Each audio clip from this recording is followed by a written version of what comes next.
ॐ वासुदेवेन्द्र योगीन्द्रं नत्वा ज्ञानप्रदं गुरुं मुमुक्षूणां हितार्थाय तत्त्वबोधोऽभिधीयते. Tattvabodha abhidhiyate, the text revealing the ultimate reality is being presented. And presented for what? For the ultimate good. Ultimate good of who? Mumukshu, the one who is desirous of getting this freedom. The one who is looking for that freedom, the one who wants to start his or her journey towards this ultimate freedom, those are mumukshus for those people. We are safe in the hands of the Acharya, we will go along with him. We are in the good hands because even if we are not going to ask any questions, he is going to help us ask questions. He is going to ask questions for us and get the right answers so that the understanding builds up. In a learning situation, questioning cannot be random. It has to be a directed questioning. It has to be a questioning that is in keeping with the teaching. There are certain basic things we have to take as they are. We cannot question everything. Imagine a child going to the school and the teacher says 1 and he says, why 1? You have to take it as 1, 2, 3. Then whatever learning comes, when there is a progress in your learning, then you will know what to ask, how to ask, when to ask. So the Acharya is going to take care of all of that. He is going to ask the right questions for us so that without losing track, we will be proceeding towards our journey, towards our goal. Now Acharya is discussing who is a qualified person. Of course all of us are, but then this discussion is to show, yes, we have all the qualifications, and the qualifications themselves, they talk a lot about the goal, the destination, the final object. Like we saw nitya vastu viveka, I have to sharpen my skill of discriminating between two things. Why? Because the truth, the ultimate truth under discussion, that is our goal, seems to be mixed up here with bunch of untrue things. When there is a mix up, then you have to have that skill, otherwise we will fail in the mission. When he is talking about the qualification, he is also indicating what the final destination looks like, what the final object is, how the final object is. So the first one was nitya anitya vastu vivekaha. Now the next one in the list is iha mutrartha phalabhoga viragaha. Not to worry, I will explain every word. Iha, here, in this sphere of experience, in this world, here. Amutra, hereafter. Artha, whatever object is available. Here whatever objects are available, objects of enjoyment. Whatever objects of enjoyment here, available here, whatever objects of enjoyment available hereafter. Iha amutra artha, phala. So the objects that are available as the result of my own actions, bhoga viragaha, a dispassion towards the enjoyment of those results, a dispassion towards those objects that are results of my actions, and they are available in the form of objects to me here and hereafter. Iha amutra artha phala bhoga viragaha, dispassion towards the enjoyment of the objects that are the results of my own karma, here, hereafter. What is dispassion? It's opposite to passion, of course. Passion. But actually, when we understand it, you will see it's not opposite of passion. It is actually passion focused and intensified is really dispassion. So the dis looks like makes it an antonym, but no, it makes the passion more intense. It makes the passion focused. Now this we already have in our life. Dispassion. And I will say the same thing about vairagyam, viragaha. Viraga. Raga is passion. Viraga, dispassion, but that V, Vishesha Ragaha, I would say. Vishesha Ragaha. But only thing we have to see is to what?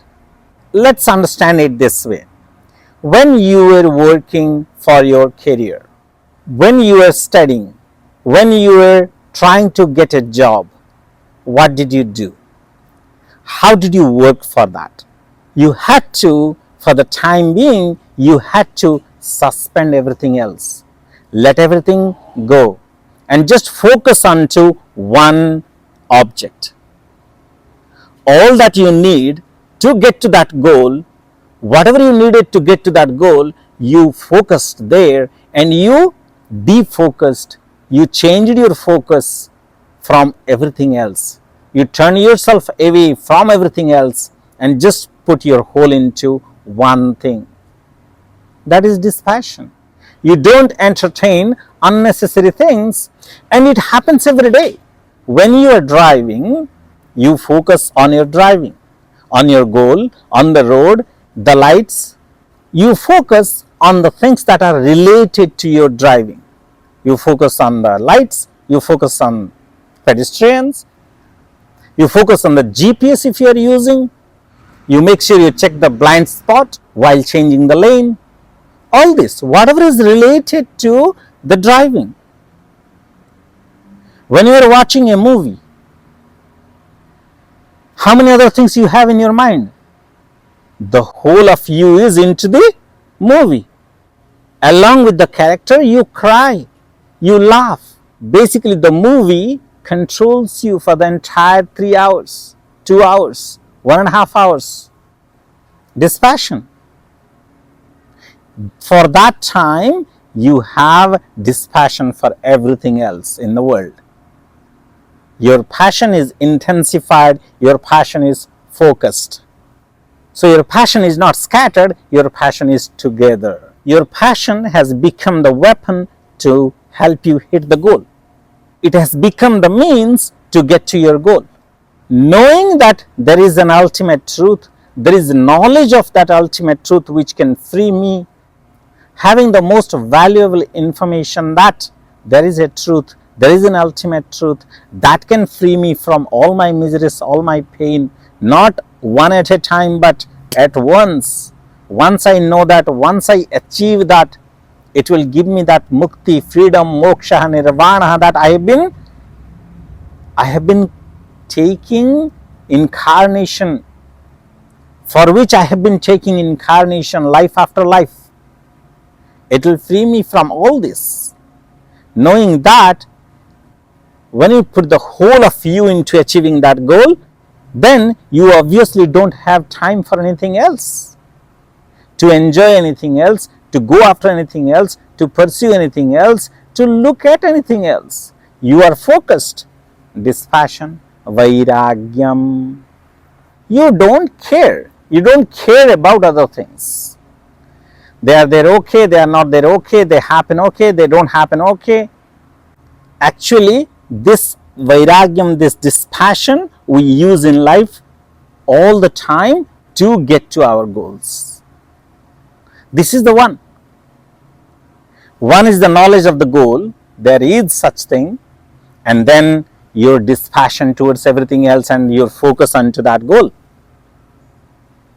It's not that we don't have it. People are scared with the word vairagyam. Oh, सब कुछ छोड़ना पड़ेगा, सब कुछ चला जाएगा, everything will go, I won't be able to enjoy anything. Who said? Who said you won't be able to enjoy anything, you won't be able to live your life properly, you'll be living a life of misery? No. The famous meaning that this word has gained is running away. Vairagyam means you run away from things. You don't even look at good things. Beautiful things, you can't even look at them, let alone enjoy them. When you are dedicated to a goal, do you not enjoy anything else? You do, but you know their place. You manage your life. You enjoy things that you can handle, that won't hamper your journey. You will have a place for everything. That is why this is called intelligent living. Living with vairagyam, living with dispassion is intelligent living. Right living, proper living. You have a goal. So look at this. You know what is nityam, what is permanent, what is going to give you the ultimate happiness, ultimate ananda, what is going to give you the freedom. You know that. Everything else you know is temporary. Everything else you know is time bound. It's going to go anyways. They cannot give me the ultimate happiness. So what do? You have them in life, knowing their place, give them a very little place, but be focused for your goal. Have all your passion focused towards your goal. Everything else is incidental. Let them be there. Most beautiful life, the most intelligent life. Just with vairagyam, nothing can touch you. This is just the tip of the iceberg, what I told you right now. There is so much to understand about vairagyam. It's a beautiful thing. It's a beautiful qualification to have, even to live your life nicely. But it can happen only when you are dedicated to your goal. Iha mutrartha phalabhoga viragaha. You know the place of all the other enjoyments in your life, what they can give me, how much they can help me with. That's why what place, how much importance should I give them, where should I put them, and what is it that I should be having all the time in front of me. So now you have a basis to decide what is important for you, what is not important for you, what you should be giving your time, energy, emotions to, what not to. What is your life? Life is the day you are born and the day you will be gone. That time is your life. And what is success? How you use that time. Success or failure is how you use that time that is called life. Look at how beautifully Shastra starts.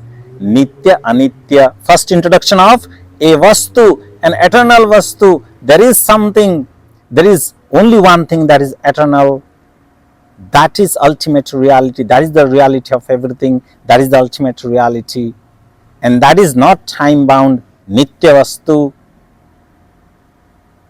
It is there. The knowledge when comes, then you know that, okay, I need to get to this Nitya Vastu, this eternal object, this ultimate reality. I need to get to this, and this is mixed up here only. So I have to discern it, I have to discriminate it, I have to separate it from the untruth.